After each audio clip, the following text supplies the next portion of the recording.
All right, and here we are. So, hello and welcome everyone to Gratitude Speaks.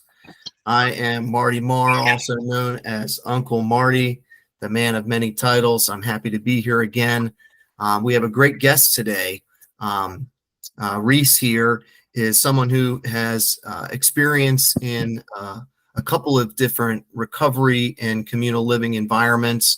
And here on Gratitude Speaks, we care and we share with others our experience with communal living as well as our experience with gratitude and using gratitude as a tool for happiness. And so on today's interview, I am very excited to introduce everyone to Reese, who's going to share his experience with us. And I guess I wanted to start off, Reese, with you know, maybe backing up to where your first experience came into play with recovery.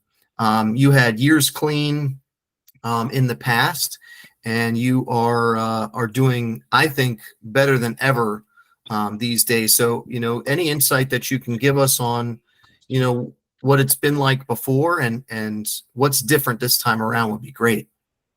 Yeah, that was I'll never forget that day. That was February 22nd, 2006. Is my first introduction to being clean or sober or you know anything like that in my life. So that was the feeling was scary. First of all, I was looking at like jail time. So I had like 4 years of probation over my head. And I never violated probation. I always violated.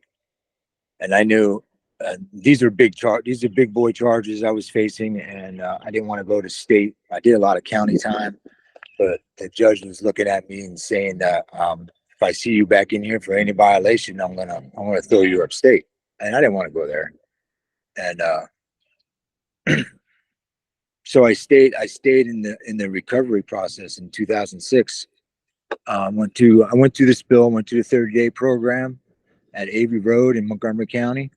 Um, they transitioned me to right across the parking lot to long term facility for well, no, I did an outpatient there, but I was living in a program called Chase down in it was down off also in Montgomery County in Rockville. But I went to I went across the parking lot from Avery Road to do an outpatient program, and that's where I went after that for I did that for 18 months. So because not because I wanted to, trust and believe, I did not want to be there one bit. I just knew there ain't nobody going to be using or nobody going to be, it felt safe for me to be under the microscope for like everywhere I went. I had a piss in a cup at the treatment center, the outpatient program, and then every night I came home from Chase, I had to blow into a breathalyzer, and if I had any suspicion of me being under, they'd piss me there, or they'd have just have randoms, or they put me on a hot seat, like because I had a bad attitude about something. I was doing something. They were really on top. They had their shit. They had their stuff together in that program, and I was blown away, and about how structured they were. Plus, I felt safe under the. I felt safe, and I had no choice because I'm not the type of dude to. I didn't think I was at that time. I was like, this is my first experience with um, anything like being in recovery at all. So it was all new to me. So all this stuff was like an adventure, literally. Like, all right, this is what it's like. It's better than going to jail. So I sticked it out. I was doing the other fellowship, the AA, and it was active, really active.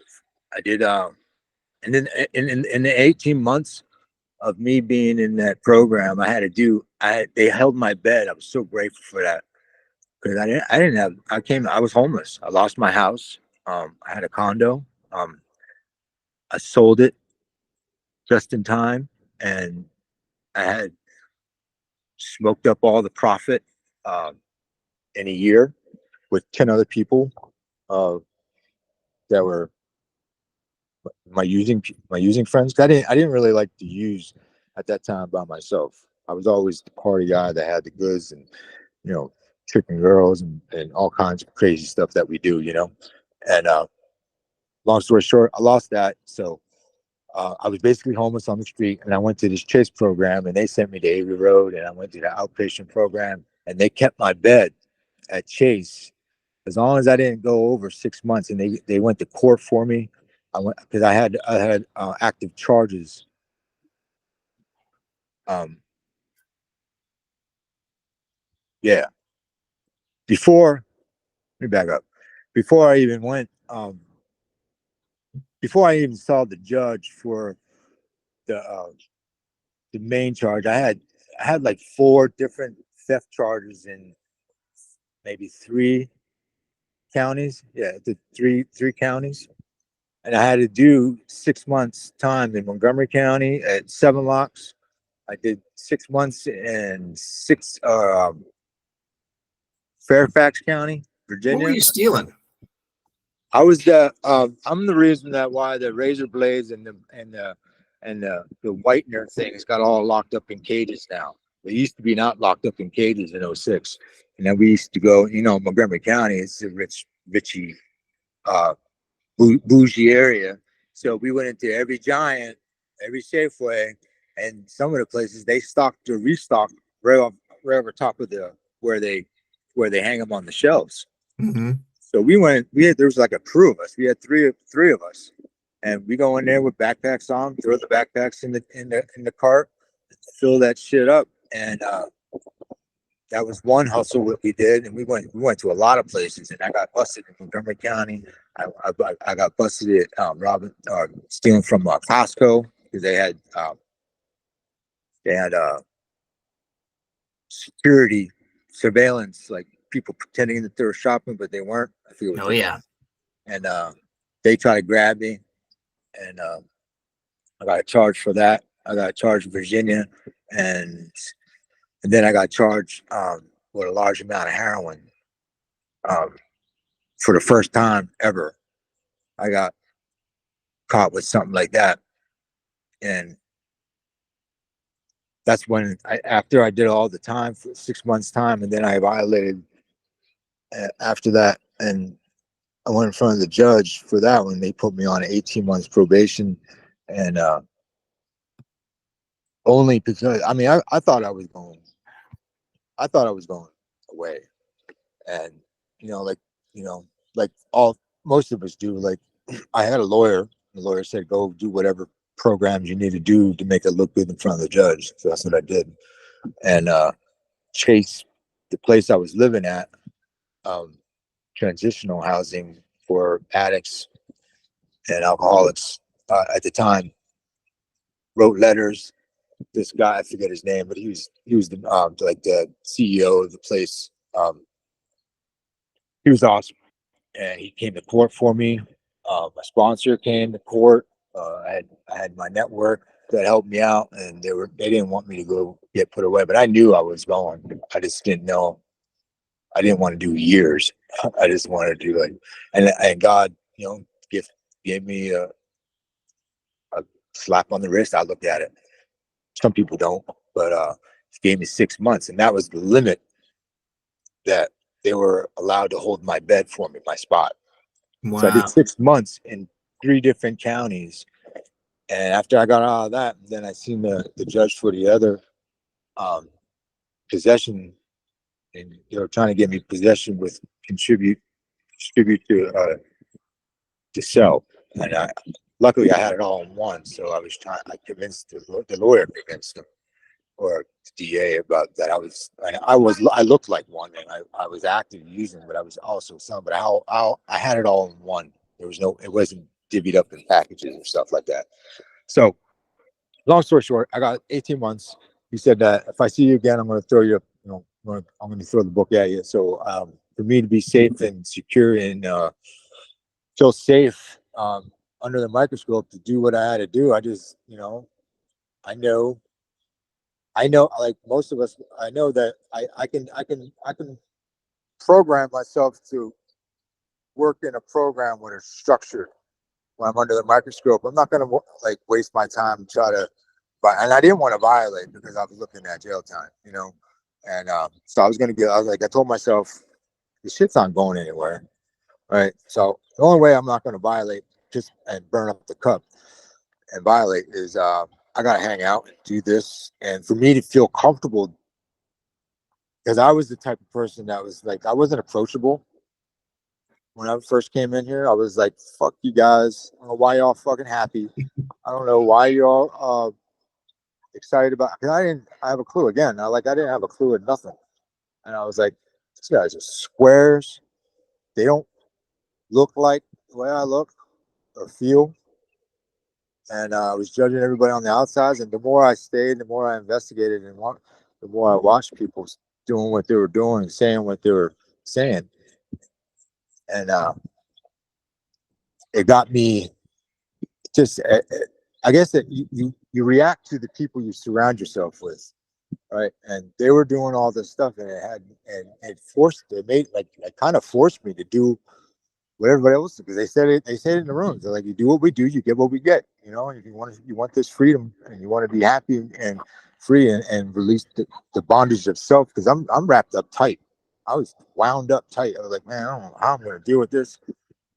There was a lot of girls there, so that was another thing that attracted me to keep on coming back. You know, whatever keeps on making you come back, you know, whatever it is. It was really big group. And Well, what you described too, it was just what really I hear you active. describing too, though, is like the fact that you were in trouble was the encouragement that you needed to actually surrender and do Yeah, something about it. And it was because you had something hanging over your head that you were able to actually stop fighting and just go along with the help. And damn I think right. that's an important part of the message Yeah, that you're sharing with us too, is that somebody could voluntarily make that decision, and some of us do, but for yeah. you, you actually needed to be I, I encouraged. yeah, I had to feel like you can only sit out on the outs. Like it was I don't know, this group I was involved with was really like they would go out of their way to help, like crazy amounts of help. Like if you ask for help, like if you were in a meeting, you raise your hand and said, my first time here, they will swarm around you And and that was the push you. Montgomery County AA group that you were going to? Yeah, Is that man. what you're talking about? Yeah, Yeah. I mean, Yeah. a lot of people heard about them, and they got a reputation, but it was really there's bad and good in every fucking groups if it's big enough. There's drama, whatever. But it was really active, man. And for me to feel comfortable there, I had to participate, and I wasn't kind of forced to do it, but I was just doing it because that's what everybody else was doing. I wanted to fit in. I wanted to be the part of, and so I followed suit again. The only reason I was following suit so I could feel comfortable and feel like I was accepted as it. So was that a meeting place, or was Yeah. that like a specific meeting? Was that a group? Was Well, that like a this was a single group. group? Or This was a group of people that went to all the same. They had their own meetings. It was kind of like it was weird. Now that I look at it, I'm glad I'm doing this side of. I'm doing this part because it's more diverse here, right? And it's more open. There, like there was cliques. You know what I mean? But it meant they meant well. They did fucking awesome. It was fun. But if you didn't do, you know, sometimes if you don't do what they do, they're like you feel like you're shunned. You know what I mean? And I just and again, they might be looking at it like, well, if you're not gonna do what we're gonna do, we're not gonna waste our time and watch you kill yourself. They'll say like, how you dealing with that? How you feeling about that? How much? How like what you said? You always say to me like, how long are you gonna wear that dirty diaper? Are you gonna still wallow in that shit? Or are you going to be with us having fun and carrying on and being enjoyable and being and grateful, you know, for the day we have? And I'm like, me in the beginning, I was just really standoffish. I was really skeptical about what people were saying. I was like, man, it can't be. They're saying shit that they went through, and how they appear right now, and how they're carrying themselves is like way beyond me. I was like, it's got to be bullshit. No way. I was like, Yeah. because there's guys in there way worse than me. And I was like, I don't know. Like, I belong here. Then again, I was like, I'm not as sick as that motherfucker, you know? But again, the only reason I was there in the beginning is like I wanted to experience this what everybody was so excited about, being sober and clean. But again, I didn't want to go to jail. I didn't want to go to state prison. So I was like, I had no choice. No matter, I did have a choice, but to me, I was like, I'm either 100% in or 100% out at that time, right? So where'd you go after you left that place? I went into a sober house. I was never alone for the next six, my 6 years. Got it. Okay. I was constantly living in. They had their own sober houses in this group, and yeah, So we you our did like home. the Put full it this way, continuum of care. give you an You idea went how from big our the home group was. It was 400 people in an auditorium.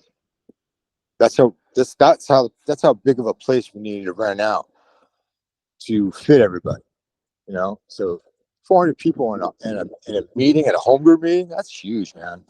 And everybody had their place. It was organized. It was just right, just as what the book says and our traditions, and they all followed by it. And it felt like, wow, this is a way different way of living. And in my mind at the time, but then I put two and two together because I started getting more clarity in my head, and I started going because I'm also a member of a union, and I pay my dues there, and they got secretaries, they got presidents, they got a vice president, and what they were doing at the meeting got me more involved in my own work environment because they were all like kind of doing the same thing, in their business side. So, and it just broadened my blinders. The blinders were coming off slowly, but I was like starting to see.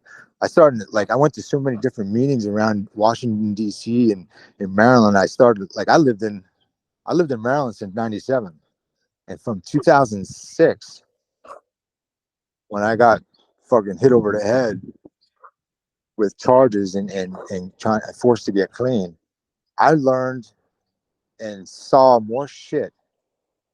Learned about the area just in general. Learned about so much shit from being in this group. They were so active, and they went everywhere around DC. There was meetings everywhere. But anyway, it just opened up a lot of stuff to me, opportunities that I never would have realized on my own.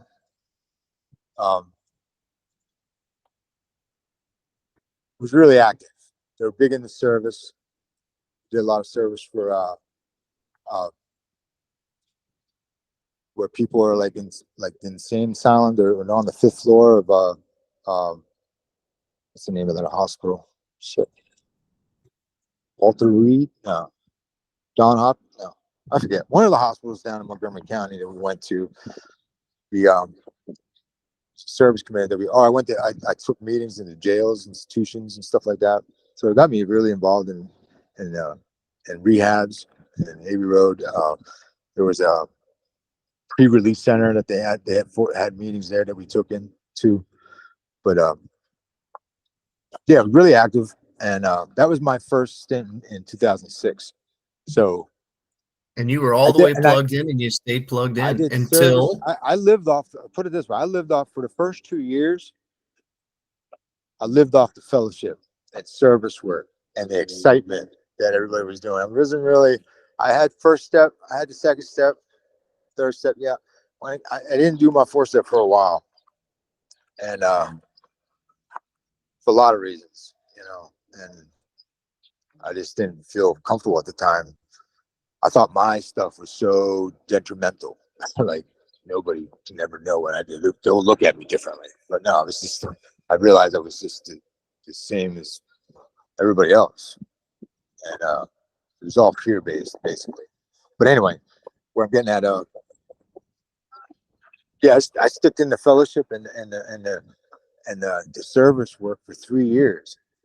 And I was like, when the time meets the road, and I told myself that whole time in the beginning, I was like, I'm just gonna put it on the shelf.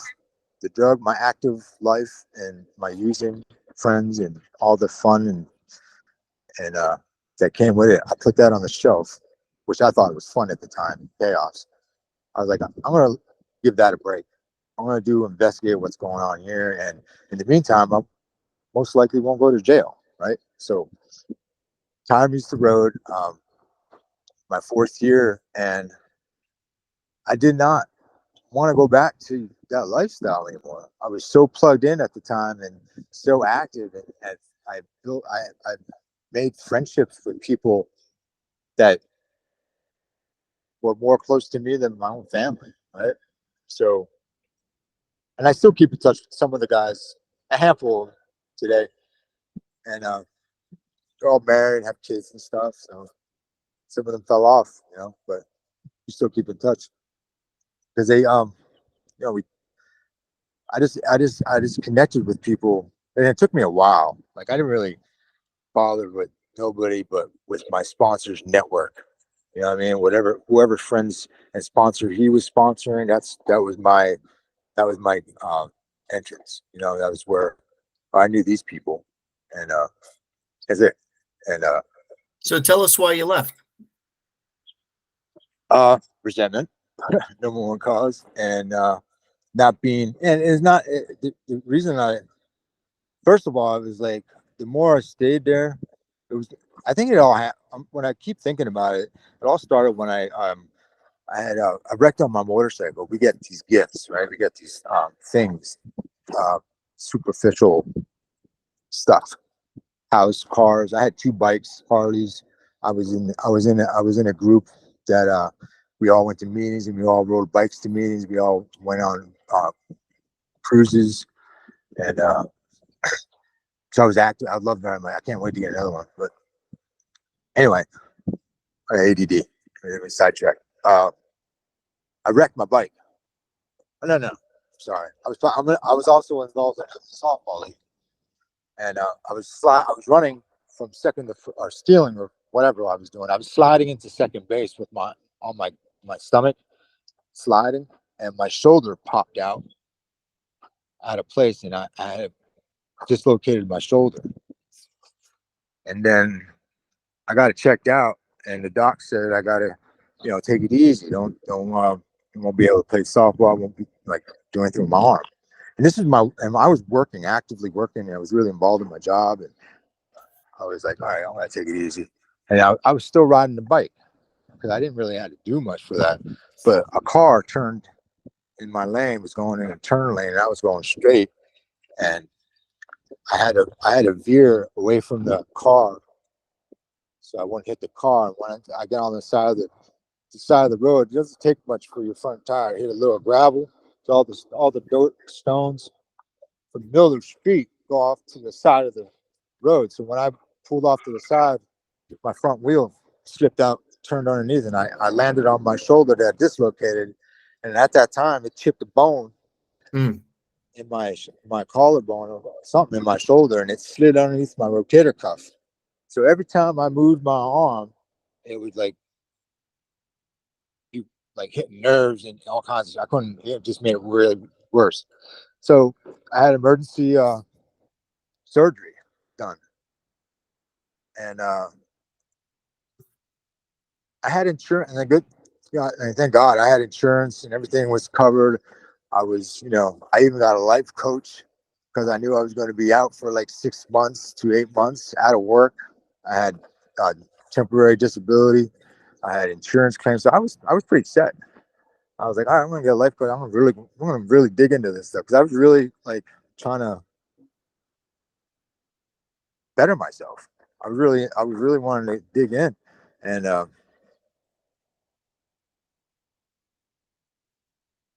I didn't tell anybody I was taking.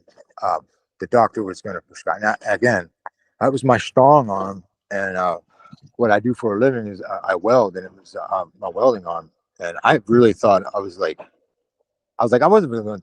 He said he was offered to me. I knew it was going to be offered to me because I was going to be in pain. But I wasn't. I wasn't telling. I didn't tell anybody this. And once the surgery happened, I felt like I was crippled. And then I did some research, and it's like a long ass recovery Oh to yeah. get my arm back. And I'm Right. like, oh my God, it will work. So I even got a physical therapist, and I got that's when I was big in. Remember I was going to the Soldier Fit. I was involved in Mhm. that little group thing. Um, it's almost like CrossFit, but Soldier Fit, another um, workout regimen. Um, Mhm. class I was taking, and I got a personal coach to work with me to push me through this recovery process to get my arm back. And it took about, I swear, it's still messed up now, but it's not as bad. Like, it's actually stronger than my other shoulder, and that's what the doctor said. Eventually, it's going to be stronger than the other one. But I at would first, guess that would take like a year. yeah, it did. It did. It took about a good year until I felt comfortable. I mean, it took, I want to say, a good 8 months. So I went right back to work, but it hurt when I was working, and more I worked on, more I went to surf. But let me move back up that I didn't think, because I was so crippled and I didn't realize how much pain I was going to be in, until it happened, and I had the script. And I was like, I don't think I need them. I'm just going to rough through it, because again, I had over 4, almost 5 years at the time that happened, and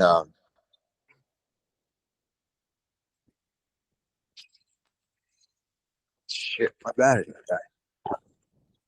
And I took the script as prescribed. I didn't abuse them, and I roughed through the pain until I had a refill, and I didn't get the refill, and I thought I was good, but slowly, I guess I call it my humanity switch. It flipped, and then once I had that warm fuzzy feeling in my system, and I didn't really acknowledge the process of it totally getting out. I didn't really talk about it with anybody. I didn't really. Right. Nobody knew. It was just you and Nobody the knew, disease. so I didn't want to say anything. It was a secret. It was my secret, and I didn't want nobody to. Oh well, you might have slipped. I didn't want to start. My time meant a lot to me at the time. I was like, man, I ain't gonna say shit. I'm gonna do this, and I didn't abuse it, so I didn't use it like I'm an addict. I use it as doctors prescribed, so I thought it was all right, and it was prescribed to me legitimately, right? But your disease So, had you alone. yeah, in my mind, and I didn't share it with nobody. So Yeah. Because that's part of what our disease does, right? It grows in the dark, and those secrets die in the light of day. So just by not telling anybody, you put yourself at risk. I'm on a Zoom. And being that you know that she don't make it up because that ain't the point. No. Yeah, you still there? I'm here. You getting yourself plugged in?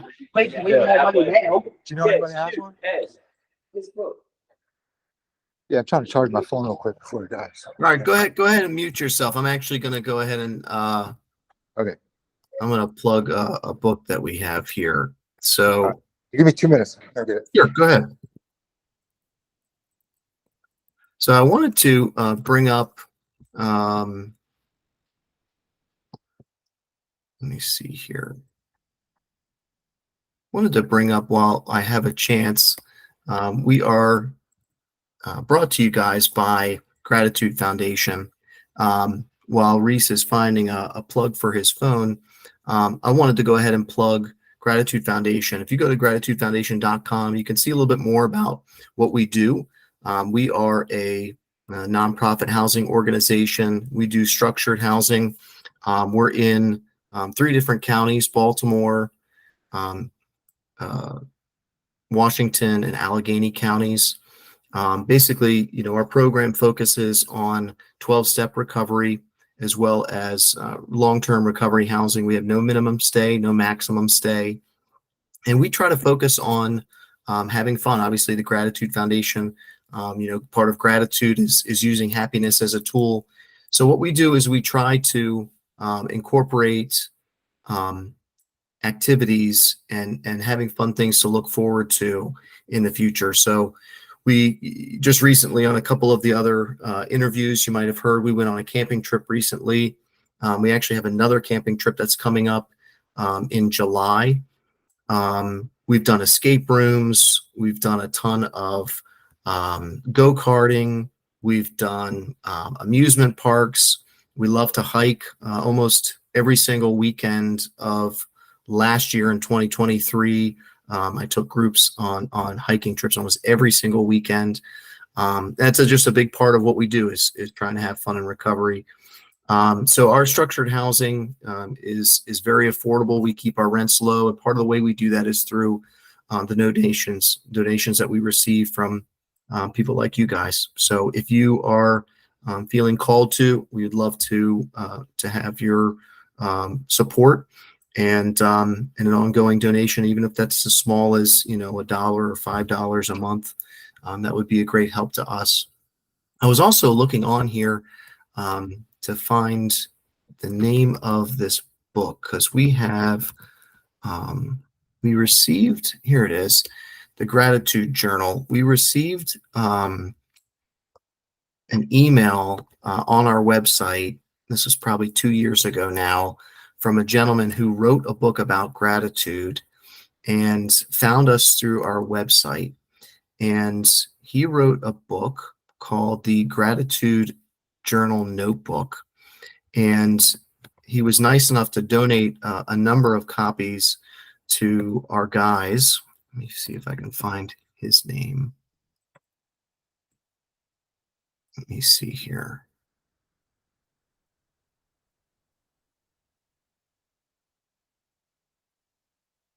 I thought it was coming up here, but I guess it's not. So I'll put the link to that, though, that Gratitude Journal. I'll put the link to that in the show notes here, so everybody can find that as well and support him. The guys certainly have enjoyed that Gratitude Journal, as I have as well. With that, we might be ending the interview soon if Reese is not able to come back. Yeah, I'm back. I just haven't gotten the charger yet. Okay. So I got 5%. Okay. 9%. So Yeah, leave the video off. That'll kinda- probably help if you do audio only. That'll probably help extend the life. okay.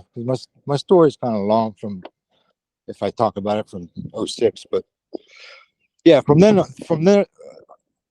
on, I just, I relapsed on taking medication, and then my whole perspective changed, So slowly, truly, I started not relating, because I was going to a lot of AA, not relating to alcoholics, and got involved with my girl. I heard stories about, we got in a fight. We always got in a fight, and she was hanging out with one of my grand sponsor, and he probably had no intentions, but my jealous ass, like, and the thing was, like, everyone was keeping secrets. Nobody told me about it, and I just felt weird about it. So, called a little petty ass resentment, but it was personal to me at the time, because I really bonded with these people. There was the 5 handful of people that I told my whole life story. But again, the guy has 20, 30 years now, and I'm sure he was out looking out for her, because we all knew each other. We all knew that we're all good friends, and they were probably just looking out for her best interest, because she's an alcoholic, a really vicious alcoholic, and she was going through hard times. And I just looked at it like nobody was telling me that. If this felt like it was weird, so I caught a resentment. And on top of that, I was definitely coming off of my whole attitude. Like I said, my humanity switch, my critical, logical thinking that I thought I had under a lot of boundaries, and learned a lot of shit about myself from doing the work, and I thought I had it under control. I was like, well, I don't need these motherfuckers. I just started not relating to people. I started pushing. I started not committing to my service commitment, pawning off. My whole attitude just slowly but surely went to the wayside, and I got a relapse, or not, what I should say, a rebound girl, I say we call it, from PA that I grew up with, and that was Sam. And she was going, and I was clean, apparently, clean. I just did. I didn't I didn't abuse my meds. I wasn't doing anything yet, and I had good intentions on helping this girl. So she wasn't involved in my group, and I didn't want to. I was that was my opportunity not to totally leave my home group and fuck everybody. I'm just gonna focus and put all my attention on this girl. because I had good intentions and I thought at the time well-rounded, but And you that were was, your spiritual bank I account was, was full. Yeah, I mean, felt you like really I had a good footing. you did. I was able to help this girl, but it, you help somebody so much, you forget to help, you Well, I forget to think do the maintenance on yourself. And I just got right. sucked into And her you're for describing that chaos. that whole table was set for the relapse. Yeah. All of that you described, the resentment, not telling anyone, having the It pills, boiled up. It boiled up. all Yeah. of that was all just the table was perfectly set. And Mhm. instead of leaning further into your program and surrendering deeper into the program and working through it, you leaned away and found someone who's A not in way it. out. I found an excuse to fucking get out. That's Yeah. basically what I did. Yeah. And then, but I look back on it, and then I was sharing about it yesterday, that when the desire and the opportunity comes across, I better have a plan in place. As soon as I recognize it, I got to be honest with myself and another person and call it and tell myself, or I'm fucked. Because once I stew in that my own thinking process and try to figure everything out on my own, when that desire and the opportunity, and I don't think it's a healthy desire or opportunity. It can be an unhealthy. It doesn't have to be like using either, not picking up a drug, but just something that's not really. I know when I'm doing something that's not supposed to be done, but I want to cut corners, right? I want to Even with the ears clean. Yes. Absolutely. And Yeah. I call that the spidey sense, Yeah. right? Your spidey sense is going off. Yeah. And I don't And want to look bad. I got this much time. I was like, I can't be in this place. right. All right. So I had this ego and this, entitlement, thinking that like I'm not supposed to feel or not supposed. I should be able to uh, figure my way out of shit and not have to bounce these stupid. Like I already know what people are going to say to me, but anyway, long story short, that led me into a whole.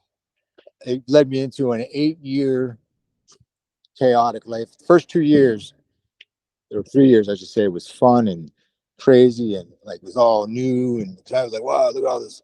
I can. I had a large bank account, I had a good cushion. So it took me a good 3 years until I really fell out of control, totally out of control. But yeah, and then I felt stuck and trapped, and then I was like, I was doing dope again, and I got hooked on dope, and it just was way out of control. And yeah, and it led me to eventually when I wasn't using. I always, like I said in the beginning, I was using with a lot of people. I was like, I always had to be around other people.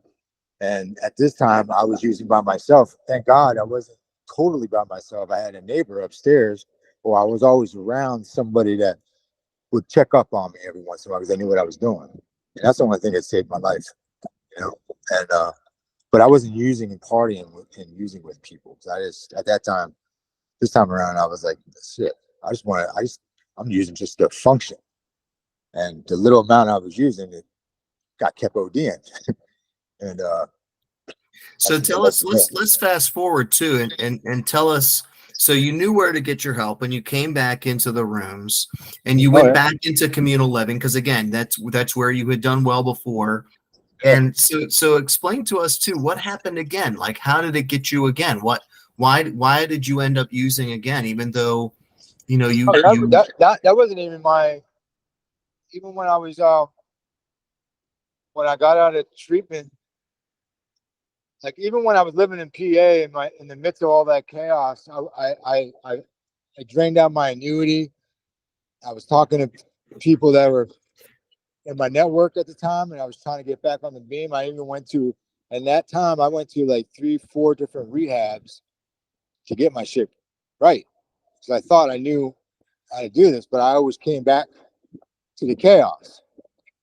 And I was like, and I felt like I had no choice because I was sucked into this. Because I was trying to be a stepdad to this girl's daughter that her father OD'd on drugs. She didn't have nobody. So I had a bond with this daughter more than I had with her at the end. So that kept me like going back, and they were renting. I was paying the bills where they were living. So I felt like I was, I had to show up for them. I couldn't leave them hanging, you know. And I just kept on coming back to chaos, and I kept on relapsing. I was like, I can't do this. So one day I just left, came down here, and went to work, and I relapsed again. I couldn't blame it on her, blame it on the circumstances, because I had that monkey on my back. I couldn't get off it. I was like, I'm just going to use the way I want to use it. I don't have to deal with this chaos. And I ended up relapsing and ODing this time around. And all I told myself this time around, I was like, I'm going to do exactly what I did in 06. Just fucking plug around people, but actually do the work real quick, do the work quicker than. I feel like it's important to go through the stuff before you get all the superficial shit, because that's a distraction. And that's what I feel like I'm doing this time around. Like, I need to really grind it out and like to the root cause of why do I gravitate to broken people? Why do I break boundaries with people? What are healthy boundaries? And I'm just relearning all this stuff that I somewhat thought I learned back then, trying to implement it in my life today and stand on my ground, like, and not just know about it, but try to implement them in my life and be a what do you call it? Morals. Have a moral compass. Stick it to what I believe, my beliefs and values. And some of the questions that I had to answer before step was like, what do I believe? What are my values? And I think it's important for us to recognize too that you're not somebody who maybe naturally is an extrovert. You're someone who is, I think, more introverted, like myself, and making friends and putting yourself out there is uncomfortable. But both you and I recognize the value in having those relationships. And I think what you brought up too is something that's really important, which is that you were trying to go it alone as if that should be the goal.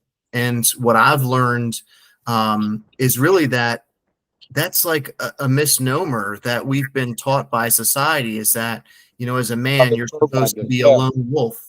Yeah. And I look at it like, what's stronger, one man or an army, right? Like, my goal is to be fully self-supporting, but that doesn't mean emotionally or spiritually. That means financially, right? That my goal is to be able to take care of myself, but I don't want to be alone. In fact, the goal should be to have as big a network as I can sustain comfortably. And for me, I have a massive network, and then there's a circle within the circle. And I see you doing that, where you're building your circle and you're building your network and getting out of that comfort zone. And I think it's worth acknowledging that it's not natural or easy for guys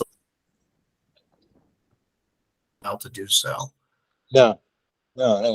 It wasn't easy. That's what, like, it's a totally different. I'm looking at it totally different because I know how it was back then. And that's what's one of the things that gravitated me wanting to stay this time and really do it. Because I have nobody that's relying on me to not being a caregiver. Only thing I got to care about is myself for now. And that's the way it had to be all along for me to get right. And I know what I did last time, and I'm not coming in like scared and not knowing. I have an idea of what this side of the fence is like. It's not as bad. It's not as like crazy and stupid as I looked at it in the beginning, my first time around. Like, it was like, I'm looking forward to getting more clear and more goal oriented, and becoming the best I can be in society. What step are you on right now? I'm on 4. Yeah. And I think that's going to be a big game changer for you too, is getting through the rest of the steps, doing all 12. Yeah, definitely. Yeah. So as far as like a gratitude list goes, do you ever make a physical gratitude list? Is that something that you I remember doing that in the past. But no, I, I'm grateful. I try to be grateful for the little things today because, I really don't got nothing. I got nothing to like, I don't have, options to have the privilege that I once had. So I'm trying to like, all right, I used to have that. I know I can get it back, but I'm grateful for the things I got now. I'm grateful I got a roof over my head. I'm grateful I'm on a bus route. You know what I mean? As much as I hate fucking taking the bus, grateful for at least the opportunity to take the bus, and stupid stuff like that. Grateful for. So yeah, I'm big on gratitude. It really keeps me humble. But once I feel like I have a choice in the matter of making my life easier, and I don't have to put myself through I don't have to do the grinding, and I get kind of, I sometimes I gotta be careful. I'm trying to be more mindful of it and be aware of it um that I can lose it and it's only a gift and a privilege to get a chance to get what I get back.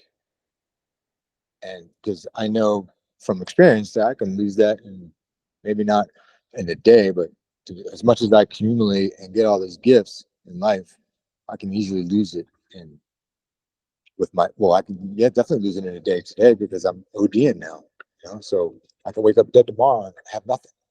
So yeah, I just got to keep that. I try to keep that in my mindset. It's easier to do it now when I'm not like, that's the only thing that keeps me like, I'm excited to go back to work. I need to work. I need to make money. I mean, people are asking for pay bills, but at the same time, I got to be really careful about like, I'm trying to be really frugal and not spend on stupid shit to get me distracted. Like really, I'm going to be really careful and mindful of that.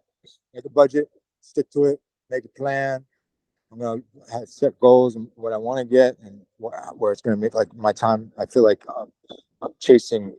I don't want to be chasing the dollar, but I want to make as much money as I can. But I want And you haven't to had to live a work free for a life. little while now. So Huh? so tell us, you haven't had to work for a little while now. Tell us a Yeah. little bit about the housing program that you're in right now and what you maybe like or don't like about it.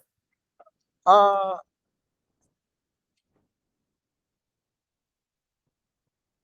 well, I've seen worse. For being in Baltimore City, it's probably I would say it's probably one of the better ones. I heard there's other places that are way worse, but they do. The only thing that bothers me is when I first got there, it was like they had 50, like almost 50 of us in this small room. And I feel like that because I was really, when I first got there, I was like, they had me on meds because I was really claustrophobic and I didn't want to be, because I didn't, like, there was really, we come in the rooms when we first get here, we're fucking dirty, nasty, fucking, you don't know what the hell we've been through. We don't know what the next guys did for whatever he had to do to get it. I mean, there's crazy fuck you, and I didn't want to associate. I didn't want to touch nobody. So I was really like paranoid, germ wise, and like I don't want to hug anybody, touch me, and so I had me on meds in the beginning. But now I'm all right. I'm not on them now because I'm not in that tight environment. But in the beginning, like they put us all in this small room, and that's one thing I really didn't like about it. And upper management, like they carried us like we were. You could tell that we were there just to sign. Like we had to sign this book like every in the morning. We had to sign at noon. I was like, all they worried about is, and everybody caught on to it. I didn't pay no mind to it. I didn't care, but everyone caught on to it because it was really evident that they made it known that you had to sign. As long as you sign your name on here, we can collect. And that was the vibe I was getting. I didn't say nothing, but everybody was picking up on it. And then, some people just really they like to stir the pot up, and they give them a reason to balk at the system because the system is being so obvious that they seem like they care about us, but then right away, like we feel like we're entitled to have shit, and we're entitled not like, we get this new when we get there, and it was just a lot of chaos and no order, and they exude that in the beginning, real fast, and then like upper management didn't have no set like criteria, no plan. They were just doing off the cuff, and you can see it.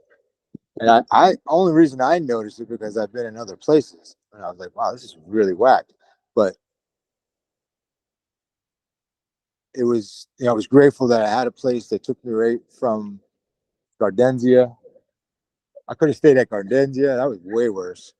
And somebody told me about this place, and he spoke highly of it. And then I was like, all right, well, I took his word for it, and it was all right. And some of the people It that pays for your housing. Do they provide food as well? Donated food. That's another thing.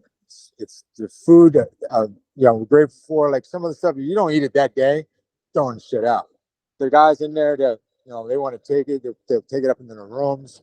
We got mice and critters, and one of the guys, at least the house manager, came in and said, "You gotta get all this food out." I was like, "Does he have a fridge up in his room?" But I didn't see him move a fridge up in his room. And I was telling Ivan, I was like, he just took the whole box of donated food that me and Ivan, the other roommates, don't bother with it because we were getting our own food. We all chipped in. Like, it's mandatory for us. If you get food stamps or assistance, or if you're working, you got to chip in $100 for food, everybody. And me and Ivan were doing that. Ivan was even generous. Like, he loved to cook. I like to cook, but I didn't like cooking with the stuff that they had in there. So he was good at like making hookups real quick and doing that kind of deal. And we bought stuff and he cooked. But no, they just donate. They give boxes of food out, and it's like over like fucking who eats. There's only 5 of us, and they overstock it with bread. So it sounds like a PHP program. Would you like to share the name of it? Oh, it's TWS, Therapeutic Wellness Services, and they mean well. I mean, they're like, you can tell that they're learning as they go along. So they're a lot better than what our other programs, but there's little things that they got to work on. And even the management, somebody got, like, the house manager tells me about it. Like, he just took over a job for another house manager that drug up and was doing his own thing. And he's getting bombarded with, like, there's no set format of responsibilities for this guy to do. Like, oh, we see you can do this. Well, now we're going to change it and give you more stuff to be responsible for. And that wasn't in the job description when you first hired me on. You're just adding more shit onto his plate. He's getting overwhelmed. And they're just like, there's no set order in place. There's one lady there that she has a lot of information, good intentions, but then she's really controlling. And she even admits, like, I would advise people that work at a place to not share their mental state with clients. There's like she even talks about it. Like, I know she even talks about there's ethics. There's an ethics class that you all got to take. There's certain things you can talk about, and there's certain things you can't talk about. And I was like, woman, and everyone makes mistakes. I'm not perfect. But she kept on, like, really, like, you think she would catch on, like, now you're telling us that you're this way, so we're gonna look at you like, oh, she's in a manic state, but she's getting really controlling. She's OCD. Like, I would, like, separate your mental order and be professional and do your job, but don't. And I see a lot of people that work there get really, like, I feel like I don't know what, I don't even know. I'm not even sure how to fucking. That's one of the reasons I don't want to get. It's hard to get into an atmosphere because it's like psychology, like mind tricks that you got. It's not a trick, but you got to be careful with, because with what are your outcomes for the new guy, and the new person comes in, but you don't want to share your personal stories to detail, like, when it comes to mental health. I feel like that's got to be separate from the program. And it is trying to do difficult. here. It is difficult out You can there. slip off. And there's another girl that was there. She has an awesome heart. She did it all. She's in this position for all the right reasons. She was raised with alcoholics and addicts, and she saw she's lost friends. Her dad was an active alcoholic, drug addict, and that made her to go to school and learn about it. And she gets really emotional talking about it. I was like, sometimes you just got to it's cool to get emotional and be really, open about it. Like, you don't have to prove yourself to us, addicts. You don't have to prove shit to us. All you got to do is give us the fucking tool, show us the tools and the process, and let us take the reins from there. And you just guide us along the way, But they try to It's great advice. you know what I mean? There's no platform, like the topics. They don't be really. I'm not trying. That's another thing. When I was there, I was like, I didn't want to tell the person how to do their job and give them like I have advice, thoughts, and I was like, and then they overstepped and my personal counselor. She's cool, but she said, "Man, you could do this better than I could." Facilitate the group. I was like, it's not my place though. And then I'm listening to podcasts, I'm listening to other things, and they're saying, well, if you surround yourself and there's no people that aren't pushing you to better yourself and pull your card, you're surrounding yourself with the wrong people. And I was like, this is only temporary. I'm grateful for the opportunity here, and they have it. I'll give them my input if they ask for it, but I'm not going to volunteer my opinions. A lot of people have their own opinions about things, but There's a most of the times saying. it doesn't need to be said, especially There's a by new saying people. that we are the average of the people we surround ourselves with and the books that we read. Yeah. And I think that's very, very true. And listen, those programs that are out there, I think you're right. There's definitely programs that are worse. And maybe we'll end up interviewing some guys that are at those ones that are worse or have been there. But at the same time, Baltimore City, New York Times just came out with an article. Baltimore City is ranked the number one. We had 6,000 deaths over the last 6 years. So 1,000 people a year are dying as a direct result of addiction in Baltimore. That is staggering. Yeah. So no doubt about it. This is life or death. I'm glad you're in that program. And I hope that you did what you did last time, which is, go into aftercare, stay in the continued care and find another house where you can be with other people and don't go alone. I'm definitely not going to be left alone for a long time. So listen, I'm just going to get more involved and do stuff work too. One last question for you before we close this up. All right.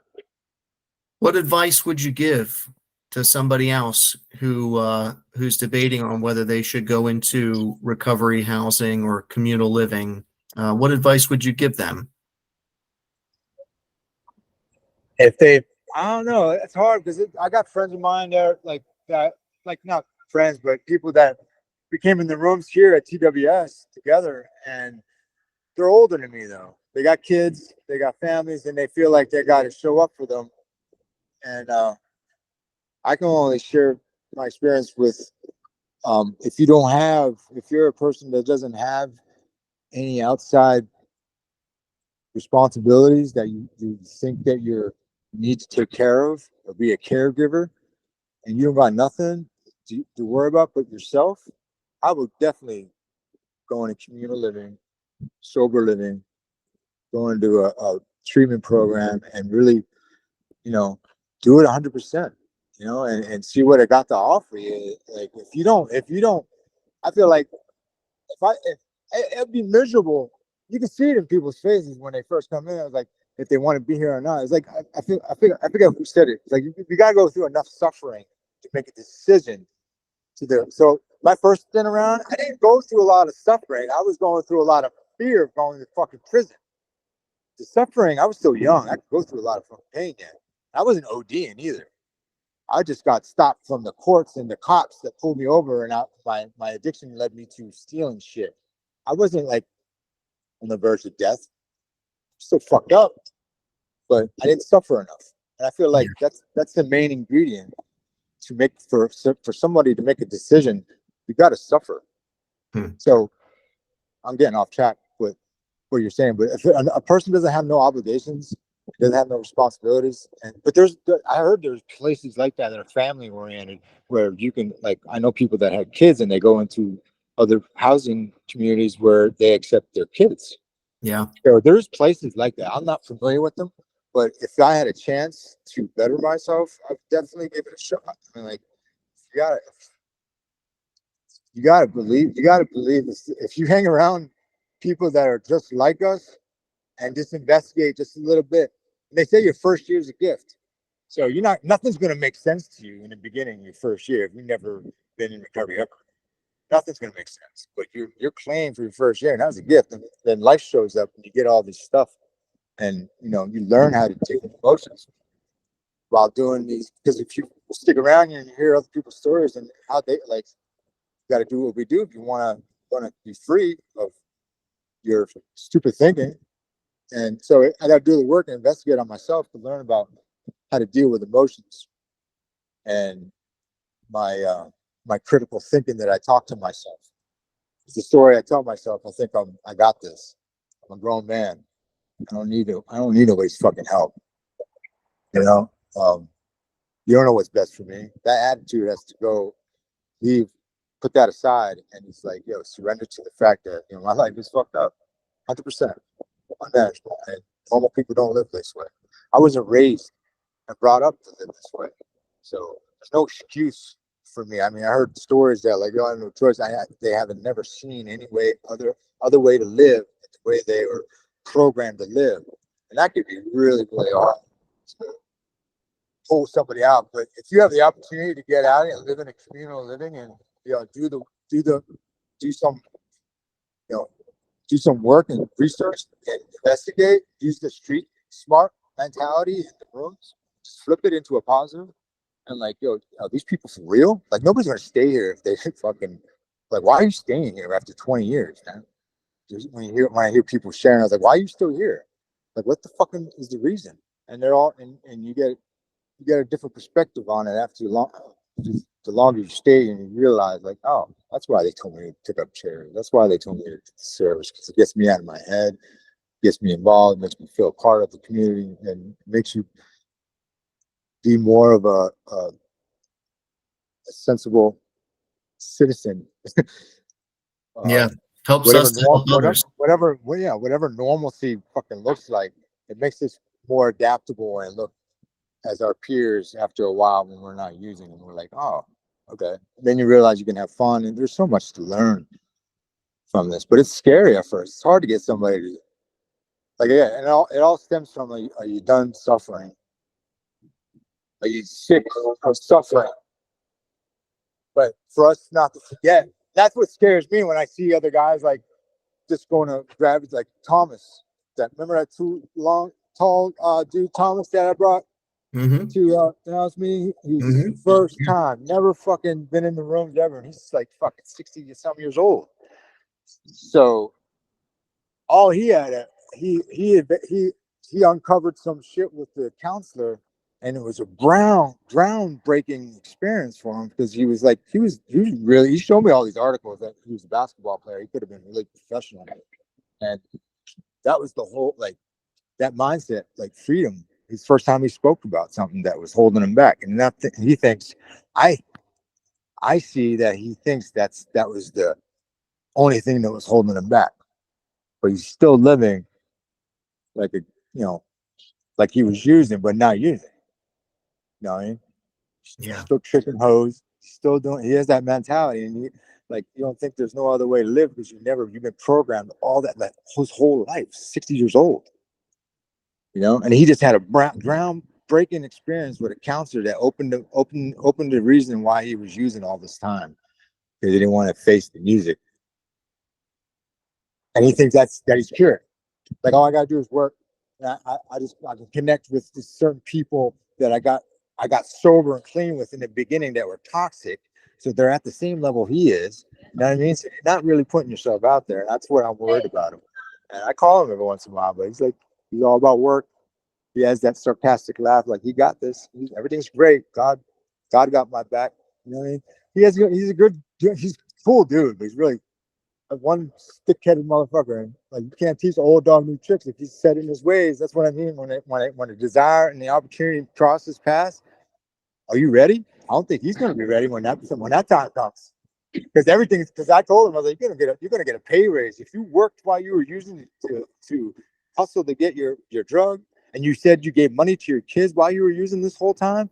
Oh my God, you're in a death trap. I can see it, because you're gonna have this fucking big pay raise. You're gonna have, and like the time and the opportunity is gonna cross paths, and you're not gonna have no pillars there, man. No spiritual fucking principles that you're really implementing in your life if you're still living the same way but not using. You know what I mean? Yeah. So that's scary when I see that. So that's another reason I don't really want to gravitate to new people, because like I more gravitate to people that been here for a while. I need to learn and be comfortable with that, rather than get really, like they say you should get some running buddies. Like Ivan's my boy. Me and him will keep in touch as long as he's like he's plugged in with us, and like, but I'm kind of leery about going out of my way to get connected with a new guy, just because of like I can see you see bullshit. You know what I mean? Well, that's why they say stick. And I want to learn how to like say it in a way where it's attracting to somebody to stay, and other than like, because I think that's really important. That's another thing. It's like attracting, and that's what is one of the traditions. And I say it attracts. We don't promote; we attract by our experience and what we do, not by what we say, but how we act, and be the principle, living by the principles, and make it look fun and enjoyable and attracting, so that gravitates. It's like a magnet. Like, oh yeah, that's what I want. That's where I want to be. You know what I mean? And that's, instead of promoting and shoving it down people's fucking throat. Like, yeah, some people like that. I don't, but I don't gravitate to people like that. They're like, oh, fucking thinks he's a big book thumper or some shit. You know what I mean? But if you make it look like it's fun, and it's researching, and make it more. I have a hard time expressing that.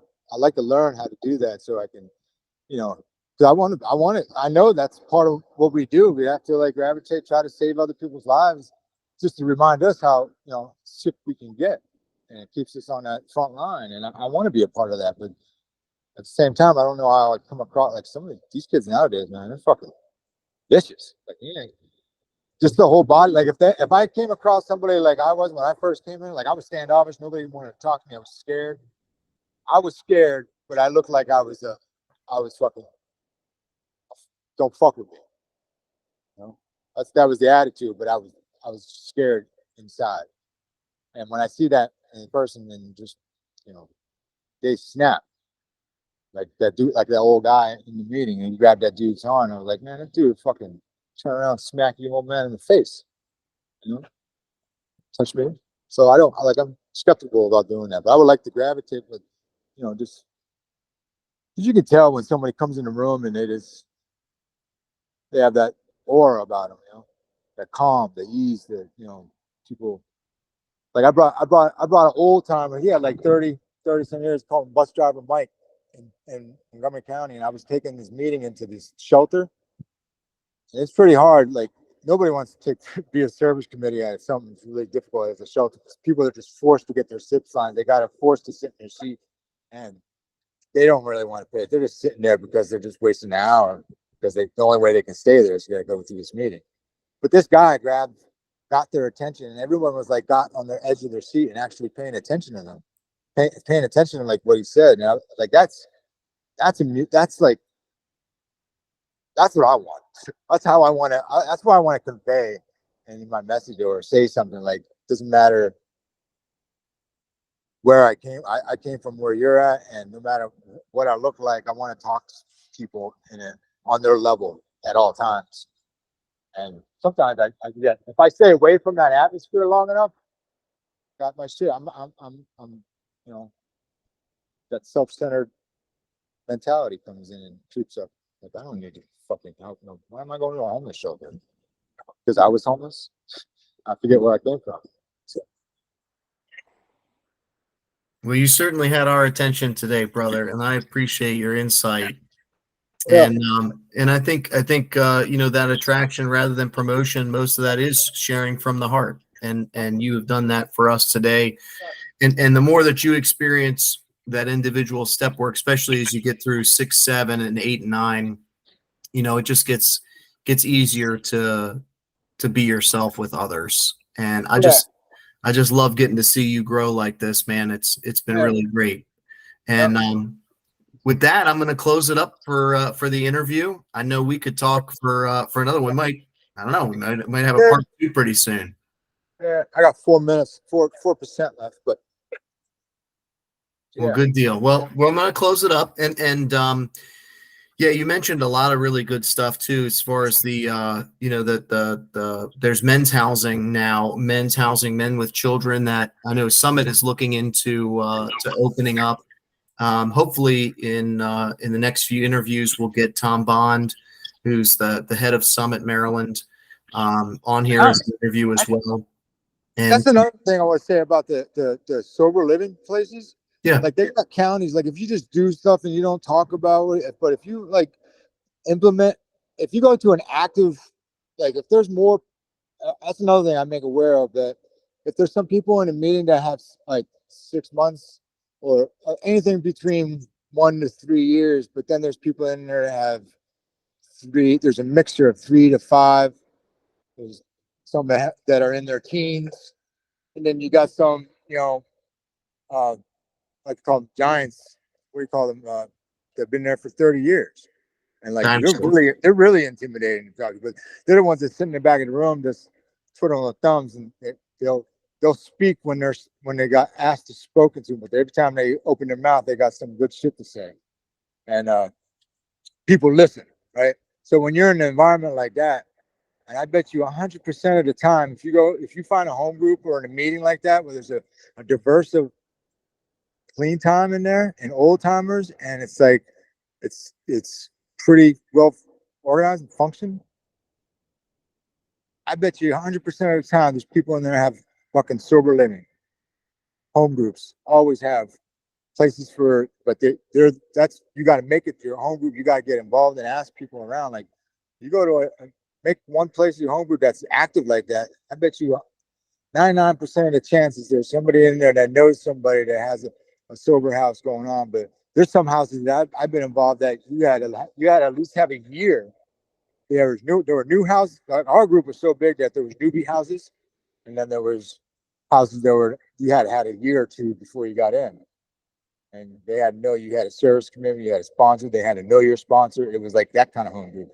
So it was cool though, but it made it more interesting and active. And like from going to a newbie house, crazy chaos but clean, doing crazy shit, they having a like a 1 year anniversary, like a New Year's party, someone's birthday on their first year, and it can only happen to them their first time. Everyone would stay at they would have it, they call it a watch, and they have it at someone's house till midnight. And when the clock strikes midnight, that was your year, and everyone counted down. You sat in the circle, everyone cheered you on and gave you a hug, shook your hand, or shot balloons at you, just crazy stuff. And it was that kind of atmosphere, man. But what I'm saying is, like, reverting back to the community living. Like, if you get involved with a home group, that's one of the first things they say when you get out of detox. Go to 90 meetings in 90 days. Get a sponsor. Get a home group. You know, get a service position or whatever. But if you get a sponsor, I usually get a sponsor and you go to a home group where your sponsors at if you've never been there. But for the community living thing, if you get into an active group like that, most of the times they'll point you in the right direction. Because there's also Oxford houses. I've been in Oxford houses. I got robbed in an Oxford house, and they can be really dysfunctional. And when you go into an Oxford house, there's some of them are organized pretty, like up north in Jersey, in Philly, they're strict. They got their shit tight. But down like Montgomery County, where I experienced it, living at, I got robbed, and people were dealing out of there. So you get an interview to go into an auction house, you interview the person that's interviewing you too. You know, ask them a bunch of questions. If you don't know what to ask them, hopefully you got a sponsor and someone to talk to. So find out what you can ask them, because there's no guidelines to that. They just want to ask you all these questions, but you don't think about asking them, because it's run by other addicts and recovering people in auction houses. But yeah, that's another one.